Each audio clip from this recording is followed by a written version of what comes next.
अस्सलाम वालेकुम बच्चों, कैसे हैं भाई? ठीक ठाक हैं आप लोग? ठीक ठाक होंगे, आई होप खैरियत से होंगे। This is again doctor Mohammad Maaz, your biology consultant.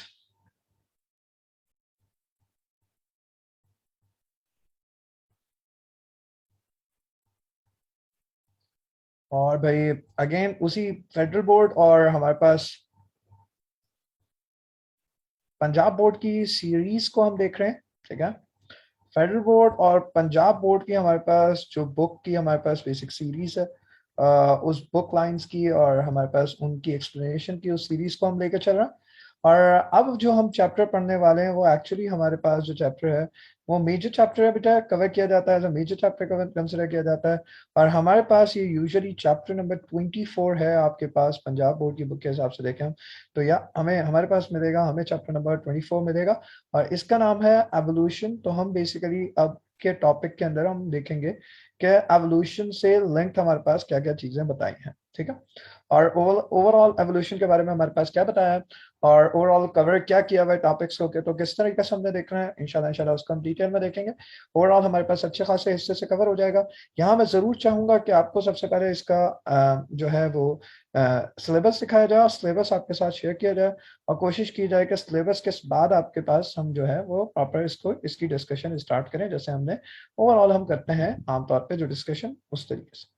For example सबसे पहले हम इसके देख लेते हैं सिलेबस के अंदर। पाकिस्तान मेडिकल कमीशन से जो हमारे पास सिलेबस आया है उसमें कंसेप्ट ऑफ एवोल्यूशन है, तो हमने बेसिकली ओरिजिन ऑफ लाइफ को देखना है according to the concept of evolution. ठीक है, उसके अंदर बहुत सारी बेसिक चीजें हैं जो कि आपको कवर करनी है। Inheritance of acquired character theory है, ये हम इंशाल्लाह इंशाल्लाह रिमार्क थ्योरी को देखेंगे, डार्विनिज्म को देखेंगे, Darwin's theory of organic evolution को देखेंगे, न्यू डार्विनिज्म को देखेंगे और एविडेंसेस को देखेंगे एवोल्यूशन के। ये 6 टॉपिक्स होंगे इसके अंदर। बेसिकली इन्होंने सिर्फ और सिर्फ लर्निंग ऑब्जेक्टिव्स में हमारे पास explain the theory of natural selection as proposed by Darwin, सिर्फ Darwin's theory of natural selection बात की है।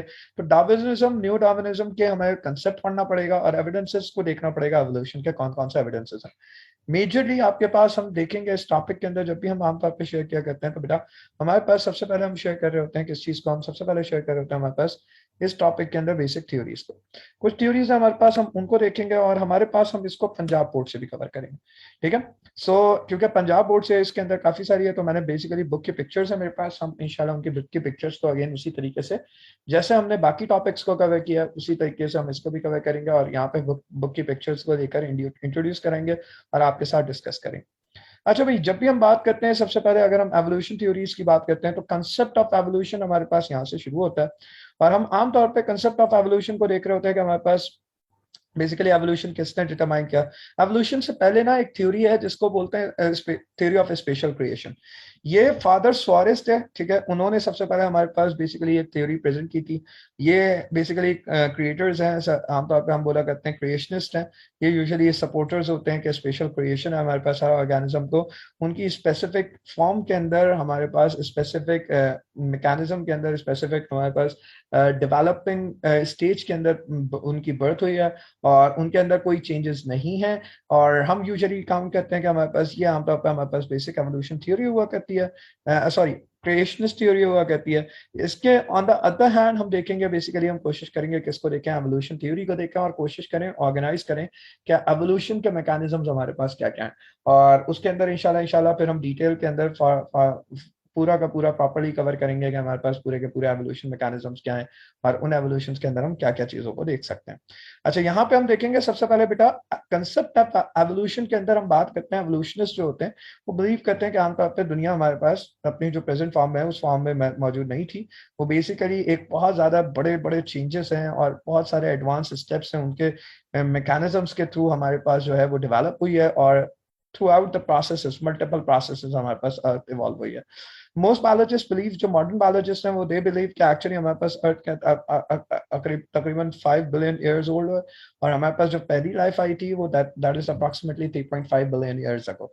सही है, और जो हमारे पास पहली दफा लाइफ डेवलप हुई थी और आमतौर पे हम जानते हैं कि हमारे पास यूनिसेलुलर प्रोकैरियोट्स आमतौर पे दुनिया में सबसे पहली दफा डेवलप हुए थे जो डेवलप हुए थे। अच्छा, यहाँ पे एक कंक्लूजन है, एक्स्ट्रा रीडिंग मटेरियल है, उसके अंदर बेसिकली कंक्लूजन दी हुई है कि हमारे पास क्या हो जाता है, फेथ एक्सेप्टिंग, ठीक है, जिसके कोई एविडेंसेस नहीं होते साइंटिफिक सेंस के अंदर, और साइंस बिलीव। अच्छा मैं बता दूं, ये चैप्टर बनाने से पहले बता दूं भाई, ठीक है, मैं मुस्लिम I am a Muslim and कोई जो है ना वो मतलब मेरे ईमान के ऊपर शक करने की जरूरत नहीं है। आधे लोग जो है, मैं जो भी बात करूंगा इस टॉपिक के अंदर एज अ टीचर बात करूंगा, एज अ साइंस स्टूडेंट बात करूंगा, रादर देन मैं आपको कोई इसी चीज के ऊपर यकीन दिलाना चाहता हूँ। सो आप जरा प्लीज उसको देख लीजिएगा, पता लगा एक नई थ्योरी निकल रही है, एक नया फतवा निकल रहा है।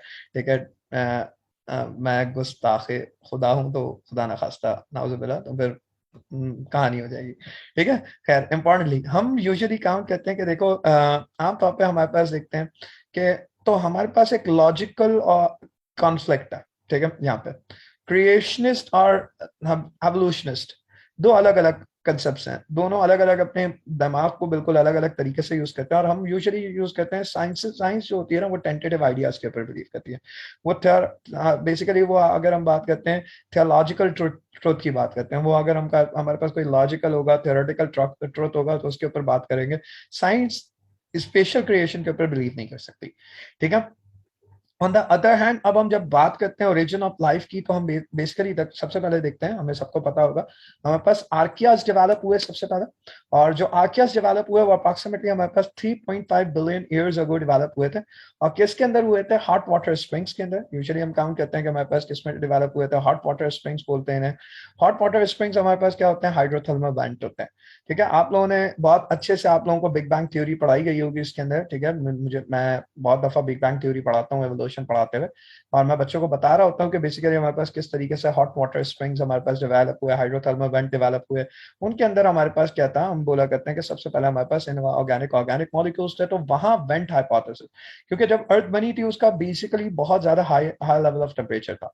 ठीक है, टेम्परेचर बहुत ज्यादा था उसका, और आमतौर पे उसके ऊपर बेसिकली वोल्केनिक एक्टिविटीज की वजह से, ठीक है, क्योंकि हमारे पास मीथेन गैस मौजूद थी, तो हम बात करते हैं उसके ऊपर उस जमाने के अंदर बेसिकली हम काउंट करते हैं कि इतनी ज्यादा हमारे पास बेसिक प्रोसेस नहीं इन्वॉल्व हुए हुए थे। तो हम मेंशन करते हैं कि बेटा हमारे पास आमतौर पे वो वेंट हाइपोथेसिस है। वो वेंट हाइपोथेसिस सपोर्ट करता है इस बात को कि बेसिकली हमारे पास क्या क्या मैकेनिज्म हुआ उस टाइम के दौरान। ठीक है, उन एजेस के अंदर हमारे पास क्या मैकेनिज्म हुआ और उन मैकेनिज्म से हमारे पास बिल्डअप क्या हुआ। तो वो हमें बेसिकली वेंट हाइपोथेसिस ये बात बताता है कि हमारे पास या एक वक्त था जिसके अंदर अर्थ के अंदर इस तरह के चेंजेस है, और अर्थ के अंदर जो चेंजेस है वो हमारे पास बेसिकली हाइड्रोथर्मल इवेंट के अंदर उसकी वजह से हमारे पास क्या हुई? हम बोला करते हैं सबसे पहले एवोल्यूशन हुई। ठीक है, अच्छा, आमतौर पे कोई एक साइंटिस्ट अगर मैं आपसे बोलूं, अगर कोई एक साइंटिस्ट अगर आपसे बोला जाए, एक साइंटिस्ट जो कि बिलीव करता हो हमारे पास किस चीज के ऊपर, डिवाइन क्रिएशंस के ऊपर, तो मैं बिल्कुल बोल सकता हूँ कार्ल लीनियस एक साइंटिस्ट थे जो कि आमतौर पे क्या करते थे? डिवाइन क्रिएशंस के ऊपर बिलीव करते थे। साथ साथ हम देखते हैं आमतौर पे हमारे पास क्या हुआ करता है? वेंट हाइपोथेसिस आमतौर पे बोला जाता है कि सबसे पहले हमारे पास हॉट स्प्रिंग वाटर्स में डेवलप हुए, एंड देन एवोल्यूशनिस्ट आमतौर पे कंक्लूड करते हैं कि बेसिकली उस वक्त एटमॉस्फेयर नहीं थी। ठीक है, और हॉट और ओजोन लेस एनवायरनमेंट के अंदर क्योंकि आमतौर पर अल्ट्रा वायलेट रेडिएशन हमारे पास आती थी, तो हमारे पास प्रोकैरियोट्स जो थे वो ज्यादातर कैसे थे? एब्जॉर्प्टिव हीटरोट्रॉफ्स थे, और देन कीमोसिंथेटिक ऑटोट्रॉफ्स थे। सो बेसिकली हमारे पास ज्यादातर एब्जॉर्प्टिव हीटरोट्रॉफ्स डेवलप हुए। ठीक है, और हम बोला करते हैं कीमोसिंथेटिक ऑटोट्रॉफ क्योंकि वो केमिकल एनर्जी के ऊपर ही फीड अप कर सकते थे। जब लाइट नहीं आ रही है, ओजोन नहीं है, ठीक है, इतना ज्यादा एनवायरमेंट नहीं, ऑक्सीजन भी नहीं है, मीथेन गैस है, ऑटोमेटिकली तो जो न्यूट्रिएंट्स होते हैं तो उनके ऊपर उन्होंने बेसिकली बिल्डअप करना शुरू किया। इसके साथ साथ हम पढ़ते हैं, जैसे हम साथ साथ इसके अंदर यहाँ पे पढ़ते हैं, मेंशन करते हैं बेटा, यहाँ पे हम मेंशन करते हैं कि हमारे पास, सॉरी, यहाँ पे अगर हम मेंशन करते हैं तो हम क्या देख रहे होते हैं? हम देख रहे होते हैं बेटा कि हमारे पास आहिस्ता आहिस्ता ऑर्गेनिज्म इवॉल्व होना शुरू हुआ है। ठीक है, फिर हमारे पास क्या होना शुरू हो गया? हाइड्रोजन सल्फाइड थी, तो बेसिकली फोटोसिंथेटिक ऑर्गेनिजम्स ने सबसे पहले हाइड्रोजन सल्फाइड यूज की, आहिस्ता आहिस्ता डेवलपमेंट हुई ना इन्वायरमेंट एक्सपो हम अब मैं इसको बहुत डिटेल में इस वक्त नहीं पढ़ा सकता, लेक्चर के अंदर आप लोगों को पढ़ाई भी है। ठीक है, कि क्या हुआ करता है हमारे पास बेसिकली, हमारे पास आहिस्ता आहिस्ता एनवायरमेंट डेवलपमेंट होना शुरू हुई, ओजोन डेवलपमेंट होना शुरू हो गई, एटमॉस्फेयर हमारे पास आना शुरू हो गया, एक एटमॉस्फेयर बिल्डअप होना शुरू हो गया। और हम कंसिडर करते हैं जब एटमॉस्फेयर बिल्ड होना शुरू हो गया तो हमारे पास लाइफ आहिस्ता आहिस्ता किसके लिए? वाटर एनिमल्स के लिए, बेसिकली वाटर ऑर्गेनिजम्स के लिए पॉसिबल होना शुरू हो गया। फिर जब हमारे पास अच्छी खासी approximately 4 to 20 million years ago हमारे पास ओजोन डेवलप हो गई थी, तो लाइफ ऑन लैंड पॉसिबल हुई पहली दफा। और हम बोला करते हैं हमारे पास लाइफ ऑन लैंड हमारे पास इसलिए पॉसिबल हुई क्योंकि जनरली हमारे पास एनवायरमेंट डेवलप हो गया था, तो हम बेसिकली कंसिडर करते हैं ऑक्सीजन मौजूद होती है, तो ऑक्सीजन जब एयर में मौजूद होती है तो उसका फायदा बहुत होता है। ठीक है, फिर उसके बाद हम आमतौर पे बात करते हैं बेटा, हमारे पास दो थ्योरीज हैं जो कि शुरू करती हैं एवोल्यूशन ऑफ यूकैरियोट्स को। ठीक है, ये कौन कौन सी हमारे पास दो थ्योरीज होती हैं? एक हुआ करती है बेटा, हमारे पास जो थ्योरी हुआ करती है इसको हम आमतौर पे नाम देखते हैं membrane invagination theory. First theory is membrane invagination theory. ये हमारे पास आमतौर पे किस चीज को एक्सप्लेन करती है? ये ऑल्टरनेटिव हाइपोथेसिस हैं बहुत सारे इसके बारे में। ठीक है, ये आमतौर पे कहते हैं कि प्रोकैरियोटिक एक सेल था और उसने बेसिकली मेम्ब्रेन की इनवर्ट फोल्डिंग कर दी, इन्वेजिनेट कर लिया। ठीक है, और उसने क्या लिया, उसने इन्वेजिनेट किया, जब वो किसी जेनेटिक मटेरियल के ऊपर इन्वेजिनेट किया, सबसे पहले काउंट किया जाता है कि हमारे पास जेनेटिक मटेरियल असेंबल हुआ, और जेनेटिक मटेरियल असेंबल हुआ वाटर के अंदर, और उसके ऊपर एक मेम्ब्रेन इन्वेजिनेशन हमारे पास हुई, और वो आहिस्ता आहिस्ता हमारे पास क्या बन गया, पहली दफा एक सेल बन गया। ठीक है, और सिंगल सेल से फिर हमारे पास क्या हुआ करता है, ऐसा ऐसा वो न्यूक्लियस डेवलपमेंट हुई, यूकैरियोटिक न्यूक्लियस बना, फिर हमारे पास माइटोकॉन्ड्रियाज और हमारे पास बहुत सारी चीजें बनना शुरू। उसके अलावा हमारे पास एक और थ्योरी है जो कि आमतौर पे किस चीज को एक्सप्लेन कर रही होती है, जो कि एक्सप्लेन कर रही होती है यहाँ पे, अगर हम बात करते हैं तो बेटा एंडोसिम्बियोसिस थ्योरी कहलाती है हमारे पास। आमतौर पे हम बोला करते हैं इसको एंडोसिम्बियोसिस थ्योरी के अंदर। बेटा हम क्या देख रहे होते हैं एंडोसिम्बियोसिस थ्योरी के अंदर? हम देखते हैं ये आमतौर पे बोला करते हैं एंडोसिम्बियोसिस का मतलब एक सिम्बियोटिक रिलेशनशिप डेवलप हुआ, और उसको बेसिकली किसके अंदर प्रेजेंट किसने किया था? लिन मार्गोलिस एक साइंटिस्ट है, उन्होंने प्रेजेंट किया था। उन्होंने सबसे पहले क्या बोला, उन्होंने बोला मैं चाहता हूं कि आप लोगों को मैं बेसिकली पिक्चर के थ्रू दिखाऊं और आप लोगों को समझा पाऊं कि अगर आप लोग समझ पाओगे तो इंशाल्लाह इंशाल्लाह बहुत अच्छा रहेगा, आप लोगों के लिए भी आसानी रहेगी। हम कोशिश करते हैं जरा आपको एक पिक्चर दिखाएं और पिक्चर के थ्रू आपको दिखाएं कि हमारे पास वो लिन मार्गोलिस ने एक्चुअली हमें क्या बोला था और उन्होंने हमें क्या बताया था। एंडोसिम्बियोटिक थ्योरी क्या है, इन्वेजिनेशन थ्योरी है। और ये पिक्चर जो होगी ये बेसिकली हमारे पास पंजाब बोर्ड बुक की पिक्चर है, जरा देखिएगा इसको। इसके अंदर बेसिकली अगर हम देखें, थोड़ा सा मैं इसको जूम इन करना चाहता हूँ, अगर थोड़ा सा हमारे पास, या जूम इन काफी हो गई है, ठीक है, मैं चाहता हूँ थोड़ा सा कम जूम इन हो। एक सेकेंड, या काफी है। ठीक है, एक थी हमारे पास प्रोकैरियोटिक सेल हमारे पास डेवलप हुआ। ठीक है, और हम बोला करते हैं हमारे पास प्रोकैरियोटिक सेल कैसे डेवलप हुआ, सेल मेम्ब्रेन थी, सेल मेम्ब्रेन डीएनए हमारे पास मौजूद था। जो जीनोम था उसने रेप्लिकेट करना शुरू कर दिया, आमतौर पे हम बात करते हैं। और जब जीनोम रेप्लिकेट करता है तो ऑटोमेटिकली वो किस में डेवलप होना शुरू हो जाता है, उसने सबसे पहले हमारे पास क्या करना शुरू कर दिया, जब इन्वेजिनेशन हुई उसकी, बेसिकली उस जीनोम की इन्वेजिनेशन हुई किसके साथ, इस प्लाज्मा मेम्ब्रेन के साथ, तो उसने आहिस्ता आहिस्ता हमारे पास क्या डेवलप करना शुरू कर दिया, हम बोला करते हैं उसने आहिस्ता आहिस्ता हमारे पास ऑर्गेनल बनाना शुरू कर दिया। तो माइटोकॉन्ड्रिया, क्लोरोप्लास्ट हमारे पास आहिस्ता आहिस्ता बहुत प्रॉपर्ली ऑर्गेनल बनना शुरू हो गया, और साथ साथ न्यूक्लियस बना। तो मेम्ब्रेन इन्वेजिनेशन थ्योरी जो है वो हमारे पास, हम बोला करते हैं कि उसके अंदर जो जीनोम होता है उसके इर्द गिर्द मेम्ब्रेन से डेवलप हुई, और मेम्ब्रेन क्योंकि माइटोकॉन्ड्रिया क्लोरोप्लास्ट दोनों के पास अपना अपना डीएनए होता है। ठीक है, तो मेम्ब्रेन इन्वेजिनेशन थ्योरी इस बात को सपोर्ट करती है कि बेसिकली हमारे पास क्या हुआ करता है, हमारे पास बहुत सारे छोटी छोटी मेम्ब्रेन, छोटे छोटे जीनोम थे, उनके इर्द गिर्द मेम्ब्रेन डेवलपमेंट हुई है, मेम्ब्रेन इन्वेजिनेट होकर उन्होंने क्या करना शुरू कर दिया, माइटोकॉन्ड्रिया हमारे पास, ठीक है, क्लोरोप्लास्ट और बहुत बाकी सारी चीजें ऑर्गेनाइज करना शुरू कर दी। और हम मानते हैं कि हमारे पास जब उनको ऑर्गेनाइज करना शुरू कर दिया और साथ साथ हमारे पास क्या डेवलप हो गया, यूकैरियोटिक न्यूक्लियस डेवलप हो गया। अच्छा, साथ साथ हम काउंट करते हैं कि हमारे पास क्या हुआ करता है, साथ साथ हम काउंट करते हैं कि हमारे पास बेसिकली एक अदद और सेल था जिसको हम क्या नाम दिया करते हैं, प्रोकैरियोटिक सेल नाम दिया करते हैं। ये प्रोकैरियोटिक सेल, ये तो थी membrane invagination theory, that's how हमारे पास एक यूकैरियोटिक सेल डेवलप हुआ प्रोकैरियोटिक सेल से। ऑन द अदर हैंड एक प्रोकैरियोटिक अमीबॉइड होस्ट था, उसके पास कुछ एरोबिक बैक्टीरियाज थे। ठीक है, एरोबिक बैक्टीरियाज जो थे, आमतौर पर एरोबिक बैक्टीरियाज हमारे पास यूजुअली बैक्टीरिया होते हैं जो कि ऑक्सीजन को यूज करते हैं। तब उन्होंने बेसिकली हमारे पास क्या किया, तो उन्होंने इनगल्फ कर लिया उस प्रोकैरियोटिक अमीबॉइड होस्ट सेल ने एरोबिक बैक्टीरियाज को।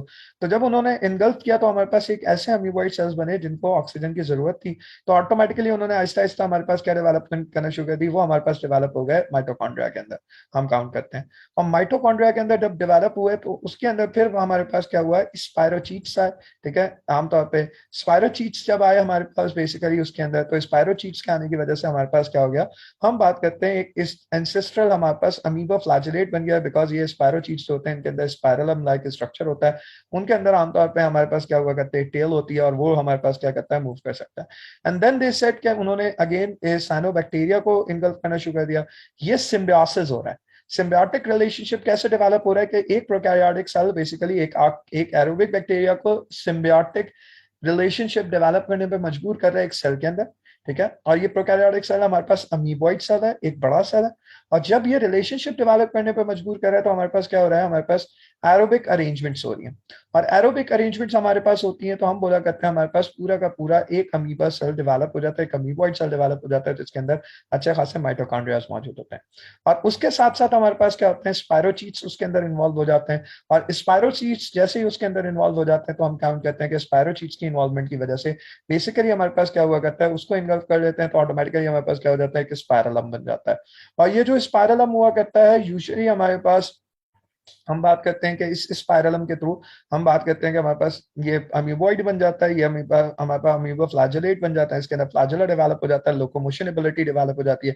देन साइनोबैक्टीरिया को एंडोसिम्बियोसिस करा के उन्होंने क्या कर दिया, उन्होंने दो तरह के हमारे पास एक ऑटोट्रॉफ हमारे पास डेवलप कर लिया, दूसरा एंसेस्टर अमीबो फ्लैजेलेट से हेटेरोट्रॉफिक ऑर्गेनिजम्स डेवलप हो गए थे। ठीक है, तो इन्होंने साइनोबैक्टीरिया को इन्वॉल्व कर लिया तो अगेन उन्होंने इन्वॉल्व करके सिम्बियोटिक रिलेशनशिप डेवलप किया तो हमारे पास क्या बन गया, ऑटोट्रॉफिक, हम बोला करते हैं यूकैरियोटिक सेल डेवलप हो गए जिन्होंने सनलाइट को यूज करना शुरू कर दिया। तो ये डेवलप होंगे लीनिएज हमारे पास एल्गी के अंदर, ये लीनिएज डेवलप होंगे प्रोटोजोन्स के अंदर और कुछ हमारे पास फंजाई लाइक प्रोटॉक्टस यानी मोल्ड्स के अंदर।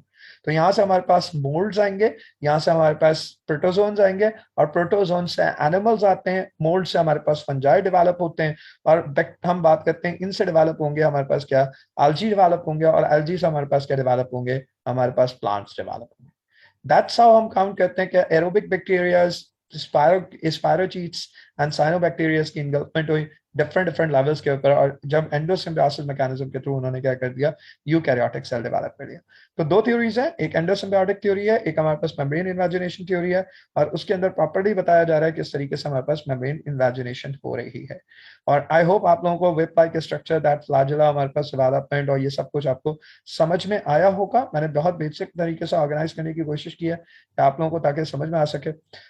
और ये हमारे पास बेसिकली पूरी की पूरी थ्योरी है और हम बोला करते हैं हमारे पास दुनिया के अंदर सबसे पहले इस तरीके से हमारे पास एंडोसिम्बियोटिक थ्योरी और यूजुअली हम काउंट करते हैं हमारे पास मेम्ब्रेन इन्वेजिनेशन थ्योरी इस चीज को बेसिकली बोला करती है। ठीक है, मानती है। अच्छा सॉरी, इसके बाद हम बात करते हैं, आगे चलते हैं जरा।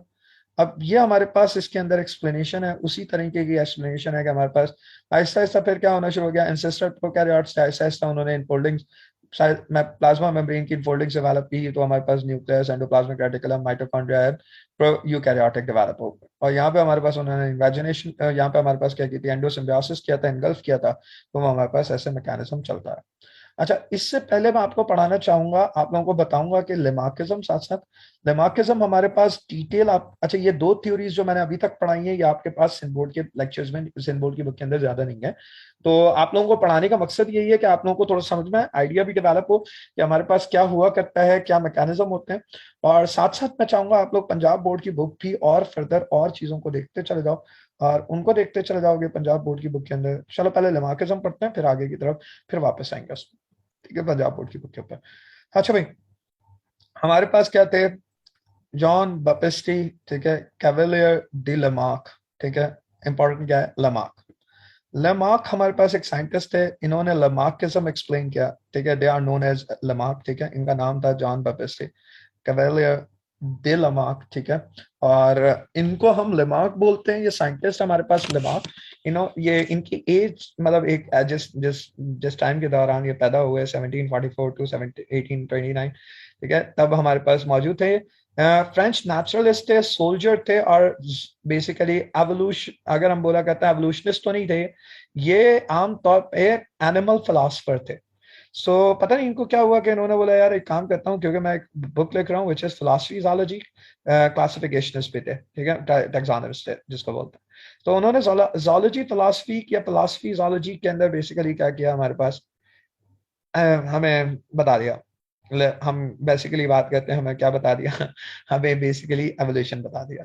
ठीक है, काफी मैं हंस इसलिए रहा हूँ क्योंकि you know all the thing, लमार्किज्म, लमार्किज्म is all about, ठीक है, लेटर ऑफ लाइफ। उन्होंने बताया कि सिंपलेस्ट और मोस्ट कॉम्प्लेक्स ऑर्गेनिजम्स के अंदर कैसे हुआ करता है हमारे पास ऑर्गेनिज्म के एवोल्यूशन कैसे हुई।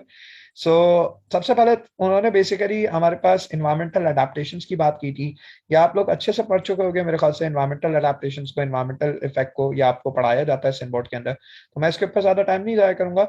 Use and disuse of organ को भी बेसिकली आपको सिनबोर्ड के अंदर पढ़ाया जाता है। ठीक है, उसके अलावा आपके पास इनहेरिटेंस ऑफ एक्वायर्ड कैरेक्टर को भी यूज किया जाता है। ठीक है, बिल्कुल हमारे पास जैसे फॉर एग्जांपल उन्होंने लमार्क ने एग्जांपल दी थी ना, आमतौर पे ब्लैक स्मिथ अगर अपने बिगर बाइसेप्स, अगर ब्लैक स्मिथ अपनी जितनी ज्यादा काम करेगा उतनी ज्यादा उसके हैमर्स को यूज करेगा, बाइसेप्स और ट्राइसेप्स उसके उतने डेवलप हो जाएंगे, उसकी लेग्स डेवलप नहीं होंगी। ठीक है, इसके अलावा इन्होंने जिराफ नेक थ्योरी भी देती है हमारे पास, और हम बात करते हैं एक और हमारे पास स्नेक की लिम्ब थ्योरी भी दी थी। सही। सो हम बात करते हैं हमारे पास दिमाग के बाकी acquired inheritance of acquired character को पढ़ चुके हो तुम लोग।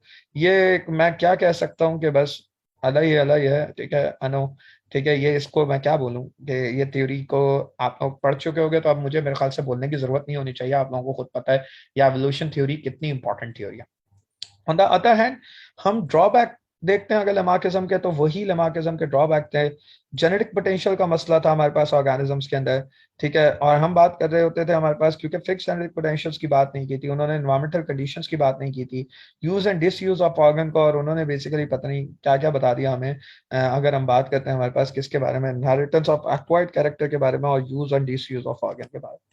ठीक है, तो बेसिकली हमारे पास दिमाग वॉज क्रिटिसाइज इन बिल्कुल सही है, आमतौर पे आज क्रिटिसाइज किया जाता है, लेकिन सबसे पहला आइडिया देने वाले भी लेमार्क थे। अगर हम देखें ना, तो लेमार्क ही सबसे पहले आइडिया देने वाले थे। फिर उसके बाद अगर हम देखें तो डार्विनिज्म में हमारे पास डार्विन, चार्ल्स डार्विन थे। ठीक है, इंग्लैंड साइंटिस्ट थे, आमतौर पर प्रोमिनेंट फिजिशियन थे, थियोलॉजिस्ट थे। ठीक है, है क्या, आमतौर पे इनको हम बोला करते हैं, या इनको बोला करते हैं कि आमतौर पे ही यूजुअली इन्होंने यूनिवर्स के हिसाब से गॉड को स्टडी करने की भी कोशिश की थी। That's the important thing. खैर इंपॉर्टेंट ये नहीं है हमारे पास, हम बात करते हैं कि हमारे पास आमतौर पे जब ये नेचुरलिस्ट बन गए, तो ब्रिटिश नेवल शिप के थ्रू इन्होंने सेल किया पूरे अराउंड द वर्ल्ड, और इन्होंने देखा, बहुत सारी चीजों को ऑब्जर्व किया। तो डार्विन की बहुत सारी ऑब्जर्वेशंस थी, और उन्होंने बेसिकली बहुत सारी चीजों को देखा, और उन्होंने गैलापेगन फिंचेस को देखा। ठीक है, गैलापेगन को देखा, टोटवाइज आइलैंड के ऊपर गए वो हमारे पास, इक्वाडोर गए। ठीक है, बहुत सारी जगह पे गए और उन्होंने बहुत सारी चीजों को देखा। आमतौर पे साउथ अमेरिकन मेनलैंड के अंदर जो उनकी ऑब्जर्वेशंस थी, ठीक है, क्योंकि ये नहीं है हमारे पास तो इसलिए मुझे बताने की जरूरत है। अब हम बात क्या करते हैं हमारे पास, basically one of the most important thing, flora and fauna दोनों देखा इन्होंने। ठीक है, और यहाँ पे साउथ अमेरिका के अंदर उन्होंने फॉसिल्स देखे, और फॉसिल्स की स्टडी से उन्हें बेसिकली पैलेंटोलॉजी से उन्हें बहुत सपोर्ट मिली। On the other hand Galapagos island के ऊपर जब भी हम बात करते हैं, तो गैलापेगन आइलैंड के अंदर, ये मैं हमेशा मेंशन करता हूँ कि जब भी हम बात करते हैं ना इनकी, तो हम मेंशन करते हैं कि या हमारे पास ये मेंशन होना चाहिए कि observation with respect to American mainland, जो इनकी ऑब्जर्वेशन वो हमारे पास बहुत इंपॉर्टेंट थी, और उन्होंने बहुत इंपॉर्टेंट वहां पे हमारे पास चीजें पता की। ठीक है, और खास तौर पे डार्विन ने एक्चुअली सबसे पहले किसके बारे में, सबसे पहले बेसिकली फॉसिल्स के बारे में देखा। वो फॉसिल्स असल कहानी थी। गैलापेगन फिंचेस के अंदर, गैलापेगन आइलैंड के अंदर बेसिकली उनका फिर एक और मैकेनिज्म था जिनको हम बोला करते हैं कि आमतौर पे उन्होंने वहां पे क्या किया, उन्होंने वहां पे हम देखा करते हैं, तो यूजुअली उन्होंने देखा कि हमारे पास सिमिलैरिटीज क्या है। ठीक है, गैलापेगोस के अंदर हमारे पास देखा उनके आइलैंड के दरमियान के सिमिलैरिटीज हमारे पास जो मौजूद है, वो बिटवीन गैलापेगोस फिंचेस क्या है। ठीक है, बनिस्बत बाकी सबके जो हमारे पास डिफरेंट गैलापेगन है, गैलापेगस फिंचेस हैं जो दूसरी जगह पे मौजूद है, उनके दरमियान और साउथ अमेरिका में जो गैलापेगस फिंचेस हैं उनके दरमियान, फिंचेस के दरमियान बेसिकली उन्होंने ऑब्जर्वेशन देखी कि हमें क्या ऑब्जर्वेशन मिलेंगी, और क्या ऑब्जर्वेशन के थ्रू वो ये डिस्कस कर सकते हैं कि हमारे पास क्या 14 टाइप्स ऑफ फिंचेस हैं, गैलापेगस फिंचेस, क्या उनके अंदर हमारे पास कोई डिफरेंट स्पीशीज हैं, वो आमतौर पे क्वाइट सिमिलर होती हैं, लेकिन फिर भी क्या हुआ करती हैं, डिफरेंट स्पीशीज होती हैं। मतलब एक अजीब सी बात है कि काफी सिमिलैरिटी दिखे उन्हें वहां पे, लेकिन उन्होंने बोला कि हाँ ये सिमिलैरिटी होगी, लेकिन आमतौर पे वो उन्हें क्या दिखेंगी, एक डिफरेंट किस्म की फिंचेस बेसिकली दिखेंगी, यानी ऑर्गेनिज्म उन्हें क्या दिखे, बिल्कुल डिफरेंट किस्म के हमें ऑर्गेनिज्म दिखे वहां पे। ऑन द अदर हैंड अगर हम बात क्या करते हैं, तो इन्होंने बेसिकली हमारे पास बहुत तरीके से चीजों को ऑब्जर्व किया, और हम काम करते हैं कि आमतौर पे हमारे पास यहाँ पे प्रॉपरली इन्होंने काम किया। अच्छा, अब इंपॉर्टेंट क्या है, डार्विन ने बेसिकली ऑब्जर्वेशन को देखा, उनके पास सेटिस्फैक्टरी ऑब्जर्वेशन थी कि ज्योग्राफिकल बैरियर एक बहुत बड़ा बैरियर है। ठीक है, हैबिटाट एक बहुत बड़ा इम्पैक्ट है। किसी भी ऑर्गेनिज्म का हैबिटाट जो होता है वो उसका इम्पैक्ट होता है किसके लिए, उसके पास ऑर्गेनिज्म के अंदर एवोल्यूशन करी। यानी तमाम गैलोपेगन फिंचेस जो हैं वो अलग अलग तरह से, क्योंकि फीड अप डिफरेंट करती हैं तो ऑटोमेटिकली उनके अंदर क्या हो गया, डिफरेंट हमारे पास डेवलपमेंट हो गई। जैसे फॉर एग्जांपल अगर हम प्लांट्स के अंदर बात करें तो कुछ हमारे पास प्लांट्स कंज्यूम करती हैं, उनकी बीक अलग डेवलप हुई है, ठीक है। कुछ इंसेक्ट्स खाती हैं, उनके पास बॉडी के अंदर खाली इंसेक्टिवोरस ट्री फिंचेस नहीं है हमारे पास, बेसिकली उनकी बॉडी के अंदर ऑर्गेनाइजेशन भी अलग होगी, ठीक है। वुड पैकर फिंचेस हैं, ठीक है, मैनग्रूव फिंचेस हैं, टूल को यूज करती हैं, ठीक है। या हमारे पास हम सीड कंज्यूमिंग फिंचेस हैं, अलग अलग किस्म के सीड्स हैं हमारे पास। इसी तरीके से कैक्टस फिंचेस हैं, इसी तरीके से इंसेक्ट फिंचेस हैं। सबके पास बीक अलग होगी और सबके अंदर बेसिकली हमारे पास क्या होगा, सबके सब एक दूसरे से अलग क्यों है, सब एक दूसरे से अलग इसलिए है क्योंकि उनका हैबिटाट बिल्कुल एक दूसरे से डिफरेंट है। तो उन्हें बेसिकली उनके फीड अप करने पे हैबिटाट के ऊपर बेसिक आइडिया मिला, और उससे उन्होंने क्या किया, 1830 और 1842 के अंदर उन्होंने सबसे पहले बेसिकली दुनिया के अंदर सबसे पहले हमारे पास 230 पेजेस का एक, हम बोला करते हैं कि प्रॉपर ऑर्गेनाइजेशन दी, किसकी, हमारे पास अपने आप को लिखा था सबसे पहले, ठीक है, 35 पेजेस का स्केच। एंड देन उसके बाद नेक्स्ट 15 ईयर के अंदर आमतौर पे उन्होंने सपोर्ट किया पूरे के पूरे आइडिया ऑफ एवोल्यूशन को। और हम बोला करते हैं इसको, हम बोला करते हैं डार्विनिज्म, ठीक है, दैट्स डार्विनिज्म। हम बोला करते हैं ये हमारे पास डार्विनिज्म है, जो कि डार्विन ने सबसे पहले थ्योरी प्रेजेंट की थी। अच्छा, एक पॉइंट आमतौर पे इसके अंदर मौजूद है, वो पॉइंट ये है बेटा कि हम देखते हैं कि हमारे पास क्या ये जो हमारे पास डेवलपमेंट हुई थी, तो ये डेवलपमेंट क्या हमारे पास कुछ इस तरह की थी। अगर हम बात क्या करते हैं, फॉर एग्जांपल मैं तुम लोगों को समझाने की कोशिश करता हूँ, क्या हमारे पास ये डेवलपमेंट इस तरह की बात की गई थी कि फॉर एग्जांपल हमारे पास डार्विन ने एक थ्योरी दी और हमारे पास डेवलप हो गई? नहीं। डार्विन ने थ्योरी देने के बाद बेसिकली बहुत सारे साइंटिस्ट आए, ठीक है, और उन्होंने बेसिकली पार्टिसिपेट किया, ठीक है, जिसमें हमारे पास हम बात करते हैं चार्ल लायल थे, जेम्स हटन थे, ठीक है। इन्होंने बेसिकली हमारे पास क्या किया, इन्होंने चार्ल्स लायल थे जो उन्होंने लायल भी बोलते हैं आमतौर पर, प्रिंसिपल ऑफ जियोलॉजी एक बुक प्रेजेंट की, ठीक है। उसके अंदर उन्होंने डार्विन्स की थ्योरी को सपोर्ट किया, ठीक है। जेम्स हटन थे, आमतौर पर थ्योरी ऑफ यूनिफॉर्म टेरिनिज्म की बात की थी उन्होंने उन्होंने बात की थी कि किस तरीके से हमारे पास हमें यूनिफॉर्मिज्म मिल रहा है पूरी दुनिया के अंदर। हमें दिख रहा है कि हमारे पास यूनिफॉर्म कंडीशंस हैं, यूनिफॉर्म पैटर्न्स दिख रहे हैं, चाहे वो हमें किसके अंदर दिख रहे हो, हमें प्लांट्स के अंदर दिख रहे हो, चाहे वो एनिमल्स के अंदर दिख रहे हो, चाहे अर्थ की जियोलॉजी के अंदर दिख रहे हो। तो हमें बेसिकली क्या हुआ जब हमें पता लगा कि यार बिल्कुल जैसे हमारे पास फॉर एग्जांपल यहाँ पे बोला जाता है कि वैलीज हैं, डेजर्ट हैं, रिवर्स हैं, लेक्स हैं, ठीक है, कोस्ट लाइन्स हैं, ये आमतौर पर एग्जिस्टेंस इनकी ये एक नेचुरली मौजूद नहीं थी, ये हमारे पास इवॉल्व हुई है। तो ये नेचुरल कंडीशन की बेस पे एग्जिस्ट हुआ, मतलब ऐसा ऐसा दुनिया के लैंडमार्क्स के तौर पे बनना शुरू हुआ। रिवर स्लोली उन्होंने वैली को केव करना शुरू किया, माउंटेन्स को, और आमतौर पे माउंटेन से प्लेन्स बनी हमारे पास। सो जियोलॉजिकल इंडिकेशन हमें बनी, जिसके बाद डार्विन की थ्योरी या डार्विनिज्म को बेसिकली सपोर्ट मिला। हम बात करते हैं, हम हमेशा बोला करते हैं ये चार्ल्स लायल थे और या आमतौर पे जेम्स हटन, इनकी थ्योरीज ने बेसिकली क्या किया, इनकी बेसिक थ्योरीज ने बेसिकली सपोर्ट किया डार्विन को, और डार्विन के मैकेनिज्म्स को बेहतर तौर पे आसानी से जियोलॉजिकल बेसिस के ऊपर डिटरमाइन करने की और बताने की कोशिश की। तो दुनिया के सामने बहुत बेहतर एक, हम बोला करते हैं, एक एक्सपोनेंशियल वैल्यूज आना शुरू हो गई कि हाँ यार ये भी हो सकता है, ये भी हो सकता है, ये भी हो सकता है। और इन्होंने एक्चुअली डार्विनिज्म को सपोर्ट किया। साथ साथ हमारे पास थॉमस आर माल्थस थे।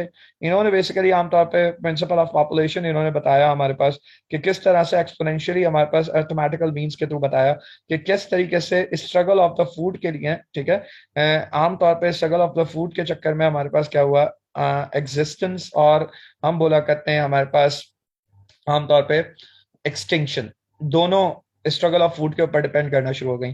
तो इन्होंने हमें ये बात बताई, ठीक है। साथ साथ हमारे पास अल्फ्रेड आर वॉलेस थे, ठीक है, या वॉलेस जो साइंटिस्ट थे, इन्होंने भी मलेशिया ट्रैवल किया और इधर उधर ट्रैवल किया, और इन्होंने बेसिकली ओरिजिन ऑफ स्पीशी को अपने हिसाब से, नेचुरल सिलेक्शन के हिसाब से बेसिकली और तरीके से इन्होंने बताया। तो जब ये सब हुआ तो ऑटोमेटिकली हमारे पास बेसिकली पूरी की पूरी, ठीक है, अल्फ्रेड रसल वॉलेस की वजह से, ठीक है, डार्विन को मोटिवेशन मिली कि उन्होंने बेसिकली एक बुक पब्लिश की which is origin of the species, means natural selection का हमारे पास जो बुक है। और हम आमतौर पे बोला करते हैं 1859 के अंदर सबसे पहले हमारे पास प्रॉपर ओरिजिन ऑफ स्पीशी की book I. 12 years later basically Darwin descendant of man publish हुई, और ये मेरे पास बुक है, मैं जानता हूँ इस बुक को, बहुत अच्छी बुक है। और इन्होंने basically Darwin the evolution of man को बहुत डिटेल के अंदर हमें बताया, ठीक है। और वॉलेस ने उसके अंदर ऐड की बहुत सारी चीजों को। तो हमारे पास काफी सारे साइंटिस्ट थे जो कि सपोर्ट करते थे इस पूरे मैकेनिज्म को डार्विन के। तो खाली डार्विन ने अकेले कुछ नहीं किया था, बीच में बहुत सारे साइंटिस्ट आए थे। उन तमाम साइंटिस्ट ने हमारे पास क्या किया था, उन तमाम साइंटिस्ट ने हमारे पास बेसिकली मेजर रोल प्ले किया था। सो डार्विन ने हमारे पास नेचुरल सिलेक्शन की बात की, ठीक है। उन्होंने बात की हमारे पास डिसेंट विद मॉडिफिकेशंस की, ठीक है। आप तुम लोगों को डिसेंट विद मॉडिफिकेशन पता होनी चाहिए माशाल्लाह से, चीतो। उन्होंने बताया जितने भी अक्वायर्ड कैरेक्टर होंगे वो इनहेरिट नहीं होंगे। बेसिकली हमारे पास क्या होगा, जो ऑर्गेनिज्म में एवोल्यूशन आएगा वो थ्रू आउट मल्टीपल स्पीशीज हमारे पास क्या होगा, फ्रॉम पेरेंट्स टू ऑफस्प्रिंग जो होगा वो ट्रांसफर हो रहा होगा, ठीक है। और उन्होंने बोला हमारे पास आमतौर पे क्या हुआ करता है, उन्होंने बेसिकली हमें बताया कि हमारे पास लाइफ के अंदर हमेशा लाइफ एक सी नहीं रहती, क्योंकि वक्त और हालात चेंज होते रहते हैं। तो हमारे पास हम बोला करते हैं डार्विनियन व्यू था कि आमतौर पे क्या हुआ करता है, हमारे पास क्या हुआ करता है, वो अपने आप को कोई भी जो हमारे पास जो भी ऑर्गेनिज्म होगा वो अपने आप को कंटिन्यूसली क्या करता चला जाएगा, चेंज करता चला जाएगा। सो ये हमारे पास सबसे पहले डार्विन ने हमें बताया। एंड देन डार्विन की थ्योरी के अंदर फिर हम देखते हैं कि हमारे पास बेसिकली डार्विन की थ्योरी जब हमारे पास एक्सप्लेन करते हैं तो और बेहतर अंदाज में फिर वो over production, variations, struggle for the existence, survival for the fittest, ये सारे पॉइंट्स आपने पढ़े होंगे। उसके अंदर बेसिकली स्ट्रगल्स आ जाती हैं, एवरीथिंग, ठीक है। Struggle for the existence and everything, inter specific, inter specific, environmental struggles, ये सब आप पढ़ चुके होंगे अगर हम बात किया करते हैं किसके अंदर, सिन बोर्ड की बुक के अंदर। सो ये अलाइनमेंट थी। अगर हम देखते हैं हमारे पास एवोल्यूशन के अंदर, इस साइंस स्टेटमेंट के अंदर हमारे पास क्या है, वेरिएशन है। आमतौर पे वेरिएशन देखो पॉपुलेशन के अंदर आती है, और जितनी ज्यादा हमारे पास वेरिएशन बेहतर होती है उतना ज्यादा अगर हम बोला करते हैं तो जेनेटिक फिटनेस डेवलप होती है एनवायरमेंट के अंदर, और ऑर्गेनिज्म बेहतर तौर पे इवॉल्व होता है, और ऑर्गेनिज्म बेहतर तौर पे सर्वाइव करने के चांसेस बढ़ जाते हैं उसके ऊपर। सो बेसिकली उन्होंने यही बोला था, कभी भी उन्होंने ये नहीं बोला सर्वाइवल फॉर द फिटेस्ट के अंदर कि नेचर की के बनी मतलब खुद ब खुद सर्वाइव कर जाएगा, कोई ऐसा चीज पैदा होगी जो सर्वाइव कर जाएगी, फिटेस्ट वन विल सर्वाइव। उन्होंने बोला था the better you are adapt the more chances you have for survival. Same. So basically जितनी ज्यादा आप बेहतर तौर पे अडेप्ट करेंगे उतना ज्यादा बेहतर तौर पे आप क्या करेंगे, सर्वाइव करेंगे। ये हमें बेसिकली किसने सिखाया, हमें सिखाया डार्विन ने। सो हमारे पास यहाँ पे डार्विन थ्योरी को हम क्रेडिट देते हैं कि डार्विन थ्योरी ने हमें बहुत बेसिक एवोल्यूशन की बहुत बेसिक डिटेल पढ़ाई। मैं यहाँ थोड़ी देर के लिए रुकूंगा ताकि आप लोगों को मैं कुछ और चीजें पढ़ाऊं, और साथ साथ उसके बाद फिर हम एविडेंसेस को देखें। यहाँ है न्यू डार्विनिज्म, ठीक है। न्यू डार्विनिज्म का मतलब क्या है, न्यू डार्विनिज्म का मतलब है हमारे पास हम बात करते हैं लेमार्क एंड डार्विन ने लेमार्क ने सबसे पहले, देखो लेमार्क को हम कितना क्रिटिसाइज कर लें, लेमार्क ने हमें सबसे पहले आइडिया दिया कि कैसे एवोल्यूशन हुई। सो एवोल्यूशन का आइडिया देने वाला ही लेमार्क है, तो अगर मैं उसको क्रिटिसाइज करूंगा तो ये गलत बात होगी, ये लेमार्क के साथ जाती है।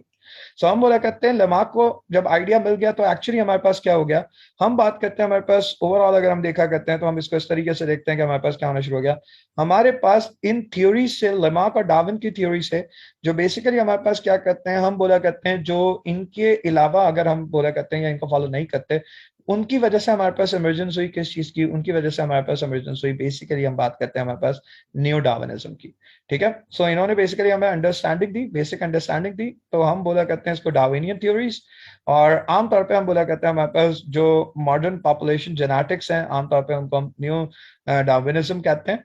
मैं आप लोगों को दिखा देता हूँ और भी दिखाना चाहता हूँ ताकि आप लोग पंजाब बोर्ड की बुक से भी बेसिकली अलाइन, ठीक है। और इसके अंदर भी हमारे पास इनहेरिटेंस ऑफ एक्वायर्ड कैरेक्टर के अंदर बात हुई है सारी की सारी। अगर इस मैं आपको दिखा देता हूँ सबसे पहले पेज से, ताकि आप पेज नंबर 1 से आप डिस्कस करें इसको, और पेज नंबर 1 से डिस्कस करेंगे तो मोस्ट वाले आपको बहुत अच्छे से समझ में आएगा, ठीक है। यहाँ हम देखेंगे, अगर हम इस पेज को देखें तो हमारे पास इस पेज को देखते हुए हम कोशिश करते हैं जरा इस पेज को देखें और हमारे पास ऑर्गेनाइज करें। हम कोशिश करते हैं कि इसको जरा ऑर्गेनाइज करें। सबसे पहले कंसेप्ट ऑफ एवोल्यूशन आप लोगों को पता है, स्पेस थ्योरी ऑफ, हम बात करते हैं स्पेशल क्रिएशन। मैंने बताया था कार्ल लिनियस जो थे वो हमारे पास एक ऐसे साइंटिस्ट थे जो जिन्होंने आमतौर पे सबसे पहली दफा हमें एक साइंटिस्ट होकर बेसिकली उन्होंने हमें बताया कि दुनिया के अंदर वो वो क्रिएशनिस्ट है। खैर, अच्छा, इसके अलावा हमारे पास जैसे हम बात करते हैं, कार्ल लीनियस ने सबसे पहले हमें पता वैसे भी बताया था डाइवर्सिटी के बारे में कि दुनिया के, उन्होंने क्लासिफिकेशन की थी। तो क्लासिफिकेशन से हमें आइडिया हुआ कि यार ऑर्गेनिज्म एक दूसरे से लिंक करते हैं कहीं ना कहीं। देन लमार्क ने हमारे पास क्या की, पब्लिश की, ठीक है, डार्विनिज्म है ये पूरा का पूरा हिस्टोरिकल कॉन्टेक्ट में, ठीक है। लेमार्क ने थ्योरी पब्लिश की, और लेमार्क ने जो थ्योरी पब्लिश की थी वो हमारे पास बेसिकली इस बात की इंडिकेशन थी कि हमारे पास, हम जनरली बात करते हैं, जब की बात करते हैं तो हम बोलते हैं कि दुनिया के अंदर सबसे पहली दफा क्या हुआ, एवोल्यूशन हुआ, ठीक है। और ये हमें इंडिकेशन देता है यहाँ से कि हमारे पास या एवोल्यूशन हमारे पास दिखता है, दुनिया में पहली दफा दिखता है, लेकिन एवोल्यूशन हमें दिखता है। इसके बाद हम बात क्या करते हैं, हमारे पास क्या हुआ करता है, इसके बाद सेकंड नंबर पे हम देखा करते हैं, फॉर एग्जांपल अगर हम देखना चाहें तो, और हम देख सकते हैं या फिर हमारे पास जैसे हमने बात की थी, माल्थस थे, उन्होंने प्रिंसिपल ऑफ पॉपुलेशन बताया था, ठीक है। एक और साइंटिस्ट थे, अगर हम देखें यहाँ पे हमारे पास माल्थस थे, क्यूवियर थे, जिन्होंने बेसिकली हमें क्या बताया था, जिन्होंने हमें बताया था कि पैलियोंटोलॉजिक दुनिया में उन्होंने सबसे पहले क्या किया था, सबसे पहली दफा उन्होंने डिस्कवर किया, हम हमेशा बोला करते हैं उन्होंने डिस्कवर किया था हमारे पास क्या, दुनिया का पहली पहली दफा कैटास्ट्रॉफिज्म, उन्होंने बताया था कि दुनिया के अंदर बहुत सारी चेंजेस आए, ठीक है, और कैटास्ट्रॉफिक चेंजेस आए, जिसकी वजह से उन्हें पता लगा कि हमारे पास क्या मौजूद होते हैं, हमारे पास बहुत सारे पैलेंटोलॉजिक एविडेंसेस मौजूद है। एंड देन उसके बाद हमारे पास आए, हम कहते हैं कि हमारे पास लायल थे, लायल ने प्रिंसिपल ऑफ जियोलॉजी के बारे में बताया, ठीक है। डार्विन ने एक्चुअली वोयेज, हमारे पास हम बात करते हैं बीगल की पूरी, और उसने नोटबुक लिखे ओरिजिन ऑफ स्पीशीज पर, ऐसे रखे। और फिर मेंडल्स ने हमारे पास इनहेरिटेंस पे पूरा का पूरा बताया। और फिर उसने उसके बाद रॉबर्ट वॉलस ने बेसिकली हमारे पास क्या किया, हम बात करते हैं हमारे पास डार्विन्स थ्योरी को एक्चुअली दुनिया को भेजा और प्रॉपरली दिखाया। तो दैट्स हाउ हमारे पास पूरा का पूरा ये डार्विनिज्म है। और ये एक्सप्लेन करता है हमारे पास फिनोमेना कि हमारे पास किस तरीके से बेसिक मैकेनिज्म हुआ करता है।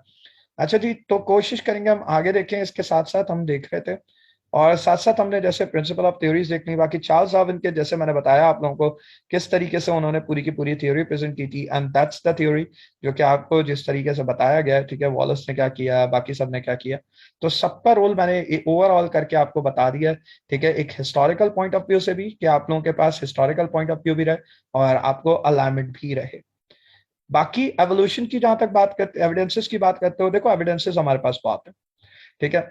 बेसिकली जोग्राफिकल डिस्ट्रीब्यूशन की बात करें अर्थ के ऊपर, तो यस बिल्कुल एक बहुत बड़ा एविडेंस है, ठीक है, बायोग्राफी जैसे बोलते हैं, बायोजियोग्राफी जैसे बोलते हैं। स्पेसिफिक पैटर्न ऑफ डिस्ट्रीब्यूशन की बात करें, बिल्कुल कहीं पे कोई पैटर्न ऑफ डिस्ट्रीब्यूशन दिख रहा है हैबिटाट डिपेंडेंट, तो ऑटोमेटिकली हम बात करते हैं बिल्कुल हमारे पास माइट बी एवोल्यूशन हुआ है, या एविडेंसेस है मेजर।